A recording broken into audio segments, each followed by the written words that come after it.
Ya, assalamualaikum warahmatullahi wabarakatuh. Selamat pagi, siang, sore, atau malam, bebas lah kalian menontonnya kapan ya. Karena gue juga bikin video ini aneh. Anehnya gimana ya? Ini lihat sendiri aja jamnya. Jam 4.29. Karena gue lagi nggak bisa tidur.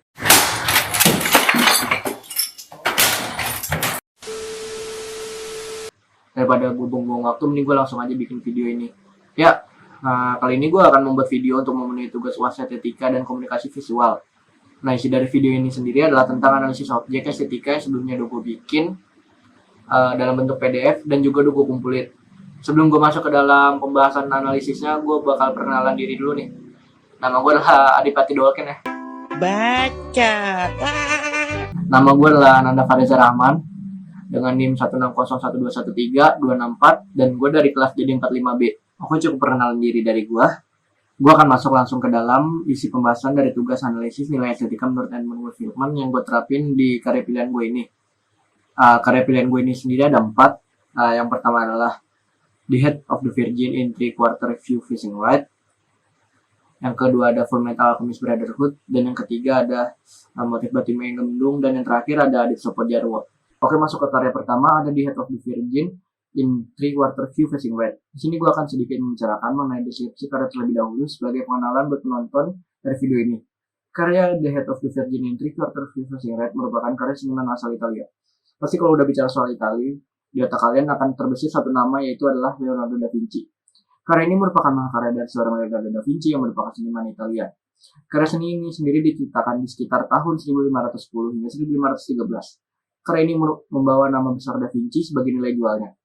Sedangkan untuk media lukisnya sendiri, karya ini diciptakan di atas sebuah kanvas dan menggunakan media kapur sebagai alat lukisnya. Kapur yang digunakan berupa kapur hitam, charcoal, kapur merah, dan sedikit goresan dari kapur putih. Jadi tadi adalah pengenalan singkat dari deskripsi karya pertama gue. Lanjut ke bagian formal alias unsur intrinsiknya. Lukisan ini mengandung unsur rupa desain secara eksplisit dan tegas dengan adanya tonjolan pada aspek garis, warna, serta tekstur. Unsur garis ini sendiri dapat dilihat dalam pembuatan dasar, sketsa anatomi, serta pada bagian goresan struktur rambut dari karya tersebut. Unsur warna dapat dilihat dari penggunaan kapur hitam, merah, serta kapur putih yang dikombinasikan dan menimbulkan kesan gelap terang. Unsur tekstur sendiri tercipta antara kanvas dan penggunaan kapur yang menimbulkan kesan permukaan yang sedikit licin dan berbubuk. Lanjutnya gue bahas dari sisi interpretasi seni baik dari sang pencipta dan kita sebagai penikmat, yang dimana lukisan karya Da Vinci ini mengandung keanggunan yang luar biasa untuk ukuran zamannya, yang dimana pada saat itu Italia, dimana manusia dianggap sebagai citra pengembangan dari dewa-dewi. Maka melukis manusia tidak boleh sembarangan.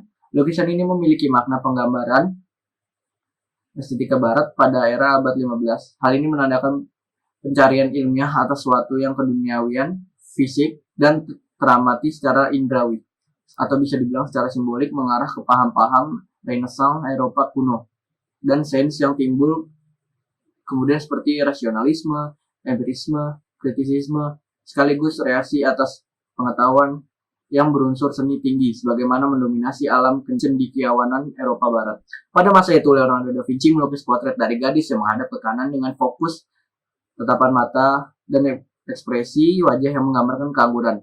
Ekspresi wajah ini digambarkan Leonardo da Vinci cenderung serius dengan tatapan kosong mewakili emosi yang berusaha Da Vinci terapkan dalam karya lukisannya. Ya, karya ini dapat diklasifikasikan sebagai salah satu karya seni, yang dimana Da Vinci dapat menarik minat indera penglihatan kita dan menimbulkan rasa keingintahuan akan karya tersebut. Dan yang terakhir ada unsur penilaian nih. Karya ini merupakan salah satu dari sekian banyak karya estetika asal barat era Renaissance, dimana ciri khas dari era Renaissance ini dikenal dengan gaya visual khas Eropanya, yang pada zaman lukisan ini tercipta, manusia masih digambarkan dengan unsur kesempurnaan bak dewa-dewi. Karya ini sendiri merupakan ciptaan sang maestro legenda Leonardo da Vinci. Setelah gue kupas karya pertama gue, di sini gue akan bawain karya berikutnya, alias karya kedua yang gue pilih, yaitu anime. Sebagai perwakilan seni estetika dari timur. Alasan gue sendiri milih anime bukan karena gue wibu ya. Tapi menurut gue ini anime bagus banget sih dari segi cerita dan plot. Anime ini salah satu anime favorit gue. Biar tahu lebih dalam soal karya kedua yang gue angkat, yaitu Full Metal Alchemist. Langsung aja kalau gitu gue jabarkan hasil analisis gue dari tugas sebelumnya mengenai anime ini. Masuk ke bagian deskripsi. Fullmetal Alchemist sendiri merupakan karya anime manga visual asal Jepang yang ditulis oleh Hiromu Arakawa pada tahun 2001. Dengan mengusung genre adventure dark fantasy steampunk dan dibalik oleh Square Enix, anime ini ditujukan untuk kalangan anak hingga remaja, atau yang biasa dikenal di Jepang itu shonen ya genrenya.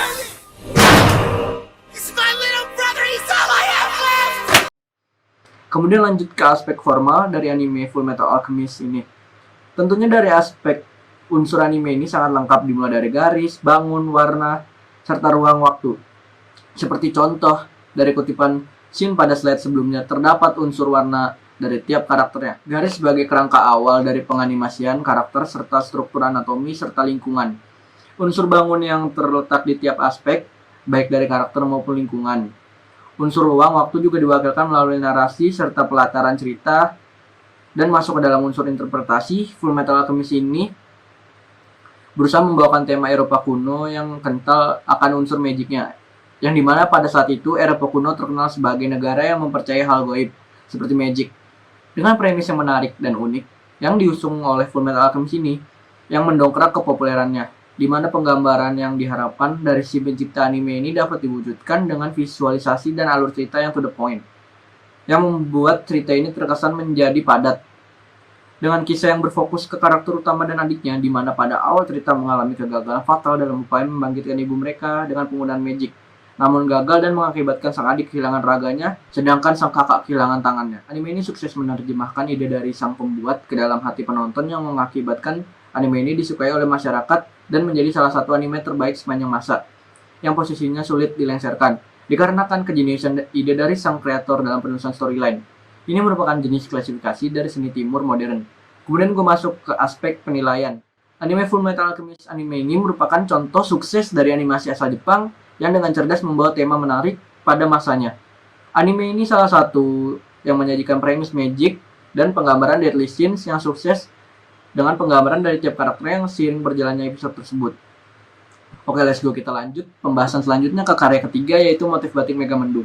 Batik dengan motif Megamendung merupakan karya seni batik dari Indonesia yang berasal dari daerah Cirebon, yang dibuat di abad ke-16 oleh pengrajin batik keraton.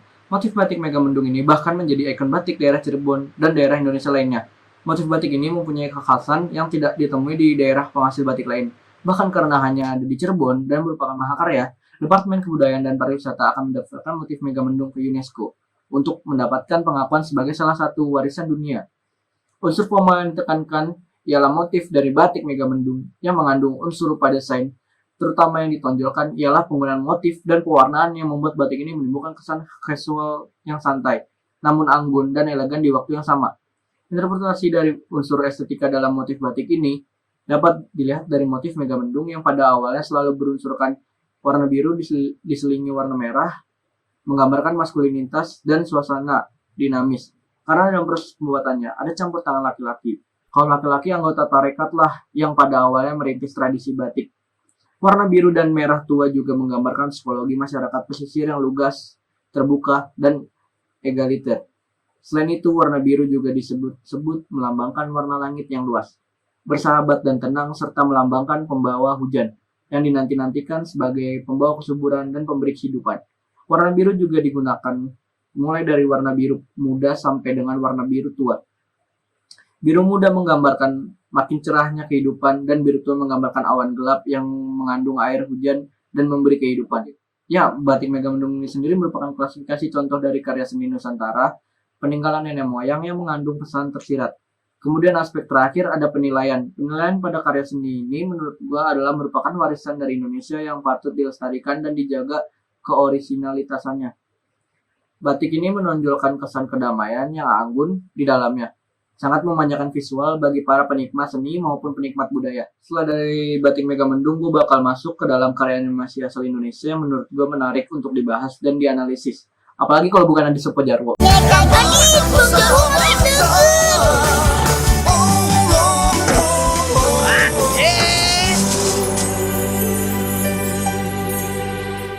Adi Sopo Jarwo merupakan karya animasi dari Indonesia besutan MD Entertainment yang tayang di MNC TV. Animasi Adit Sopo Jarwo ini tayang perdana di tanggal 27 Januari 2014. Cerita tentang kehidupan bocah bernama Adit dan temannya Dennis yang sering kali menghadapi konflik dengan pria parubaya bernama Jarwo dan Sopo. Unsur analisis formal yang bisa gue bagiin ke kalian dari segi pembahasan ialah Adit Sopo Jarwo sendiri merupakan animasi Indonesia era modern yang sukses dalam menggarap unsur visual sehingga dapat dinikmati oleh kalangan masyarakat. Banyak penerapan unsur rupa desain dalam tiap episodenya yang saling melengkapi dan membuat kita menikmati pengaplikasian dari animasi modern yang berusaha dibawakan Adit Sopo Jarwo. Adit Sopo Jarwo sendiri juga melakukan penulisan story yang ringan dan cenderung menyelipkan unsur komedi di tiap episodenya. Unsur interpretasi dari animasi Adit Sopo Jarwo ialah kisah dari anak bernama Adit dan temannya Dennis dalam cerminan kehidupan masyarakat Indonesia. MD Entertainment selaku rumah produksi menyajikan animasi ini bagi kalangan anak-anak dan bisa juga bagi orang dewasa yang rindu akan suasana masa kecil kebanyakan masyarakat Indonesia yang digambarkan dengan cukup akurat di setiap episode dari animasi ini. Mengusut tema slice of life dan komedi serta durasi per episodenya yang lumayan singkat, sengaja dibuat agar storyline padat serta tidak bertele-tele dan ringan. Hal ini tentunya dilakukan demi meraih minat anak kecil yang ingin menikmati series animasi. Berikut ada unsur penilaian yang dimana MD Entertainment sukses dalam menyajikan animasi lokal buatan negeri bagi tontonan anak-anak di Indonesia.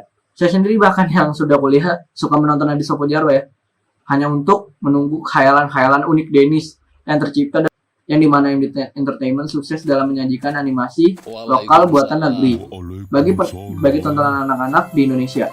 Saya sendiri bahkan yang sudah kuliah suka menonton Adit Sopo Jarwo ya, hanya untuk menunggu khayalan-khayalan unik Dennis yang tercipta dari sugesti Adit.